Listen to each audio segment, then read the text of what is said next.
Majority of the Indian population का grocery shopping के लिए सबसे फेवरेट स्पॉट है डीमार्ट, क्योंकि डीमार्ट में जो डिस्काउंट मिलते हैं वो शायद ही किसी और जगह से मिलता होगा।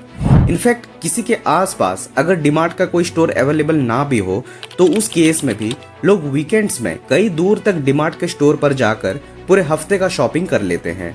यहाँ तक कि लोग डीमार्ट से इतना खरीदी करते हैं कि आखिरकार ये इंडिया का लीडिंग रिटेल स्टोर अब बन चुका है। लेकिन सोचने वाली बात यह है कि आखिर डीमार्ट इतना डिस्काउंट देता कहां से है। आज के इस वीडियो में हम बात करेंगे डीमार्ट के बारे में और समझने की कोशिश करेंगे the reason behind the heavy discounts. लेकिन उसके पहले आखिर डीमार्ट मार्केट में आया कैसे। So let's get started.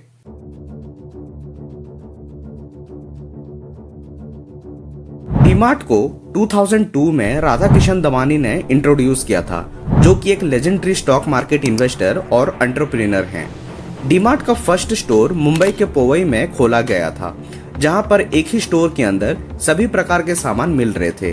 और क्योंकि अब लोगों को हर प्रकार का सामान एक ही जगह से मिल रहा था और अलग अलग सामान के लिए इधर उधर जाना ना पड़े, ये चीज ने लोगों पर एक सबसे बड़ा पॉजिटिव इम्पैक्ट क्रिएट किया था।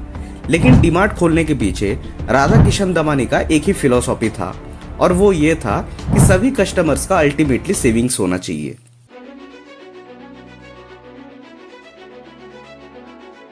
डीमार्ट के स्टोर पर इतना भीड़ होने के पीछे जनरली 4 मेजर स्ट्रैटेजी है, जो आखिरकार डीमार्ट को one of the leading retail stores बनाता है इंडिया में। पहला, डीमार्ट मेनली अपना मार्जिन्स के ऊपर ज्यादा फोकस ना करते हुए वो अपना वॉल्यूम के ऊपर फोकस करता है। मतलब ये हुआ कि डीमार्ट अपना हर आइटम के ऊपर प्रॉफिट बहुत कम लेता है, जिसकी वजह से हर उस आइटम का प्राइस जो है वो कम हो जाते हैं। क्योंकि अभी प्राइसेस हर आइटम पे कम हो गया है तो डेफिनेटली हर कोई डीमार्ट से सामान खरीदना चाहेगा। और क्योंकि अब हर कोई डीमार्ट से सामान खरीदना चाहता है एट ए लोअर प्राइसेस, तो इसकी वजह से अगर पहले डीमार्ट दिन का अगर 100 आइटम बेचता था, तो इस लो प्राइसेस की वजह से अब एक दिन में उसी आइटम का डीमार्ट 160 यूनिट्स बेचेगा। इस केस में भी भले ही डीमार्ट ने अपना प्राइसेस लो रखा है, लेकिन क्योंकि पहले से ज्यादा सामान अब स्टोर से निकलता रहेगा, तो अल्टीमेटली प्रॉफिट जो है वो स्टेबल ही रहेंगे due to the high volume sales. Stores के इन्वेंट्री के बारे में अगर हम बात करें तो डीमार्ट जिस सामान को 5 दिन तक स्टोर में रखता था, तो अब इस लो कॉस्ट स्ट्रेटेजी की वजह से वही सामान हर 2 दिन में डीमार्ट के स्टोर से बाहर निकलते रहेंगे, जिसकी वजह से स्टोर में रखा हुआ सामान का स्पॉइलेज परसेंटेज भी है वो ऑलमोस्ट ना के बराबर। दूसरा, डीमार्ट अपने स्टोर के लिए आइटम्स डायरेक्टली मैन्युफैक्चरर से प्रोक्योर करता है, जहां पर बीच में कोई भी मिडिल मैन या डिस्ट्रीब्यूटर नहीं रहता है। और ये एक बड़ा रीजन है जिसकी वजह से डीमार्ट को काफी लो प्राइसेस में आइटम्स प्रोक्योर करने में हेल्प करता है। क्योंकि डीमार्ट अपना आइटम्स डायरेक्टली मैन्युफैक्चरर से प्रोक्योर करता है, इन केस मार्केट में अगर कल के डेट में कंजम्पशन पैटर्न में चेंजेस आते हैं तो डीमार्ट को किसी भी डिस्ट्रीब्यूटर पर रिलाई करना नहीं पड़ेगा और डायरेक्टली मैन्युफैक्चरर से ही अपना प्रोक्यूरमेंट कर सकता है as per the new consumption pattern. तीसरा, आज के डेट में अगर कोई रिटेल स्टोर ऑपरेट करता है तो मोस्टली वो प्रॉपर्टी को लीज पे ऑपरेट करता है। लेकिन डीमार्ट अपना कोई भी स्टोर ओपन करता है तो सबसे पहले उस लैंड को वो एक्वायर कर लेता है। इसके जनरली कई सारे लॉन्ग टर्म बेनिफिट्स रहते हैं, जैसे कि डीमार्ट को कोई भी रेंटल पेमेंट्स करना नहीं पड़ता है और इसकी वजह से अपना इन्वेंट्री लो कॉस्ट पे सेल कर पाता है।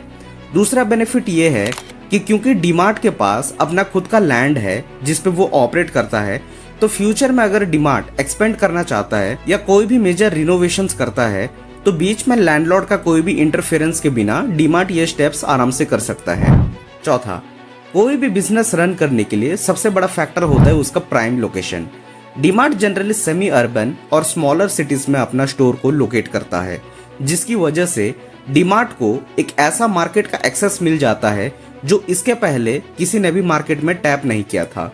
और इसके साथ वहां के रियल एस्टेट के प्राइसेस का भी सपोर्ट मिलता है डीमार्ट को लैंड एक्वायर करने के लिए at a very lower prices.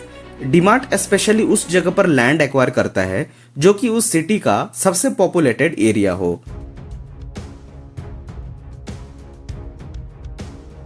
इसी के साथ डीमार्ट ने अपना ब्रांड को मार्च 21, 2017 को इंडियन स्टॉक मार्केट में भी लिस्ट किया था।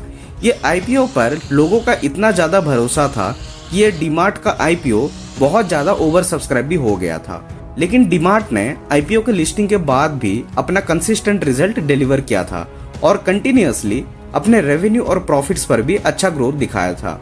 लेकिन इसके पीछे का सबसे बड़ा रीजन था कि डीमार्ट अपना प्रॉफिट्स का एक मेजर चंक अपने बिजनेस में ही रीइन्वेस्ट करता था, जिसकी वजह से डीमार्ट के फाइनेंशियल्स पर एक बड़ा ग्रोथ देखने को भी मिला था।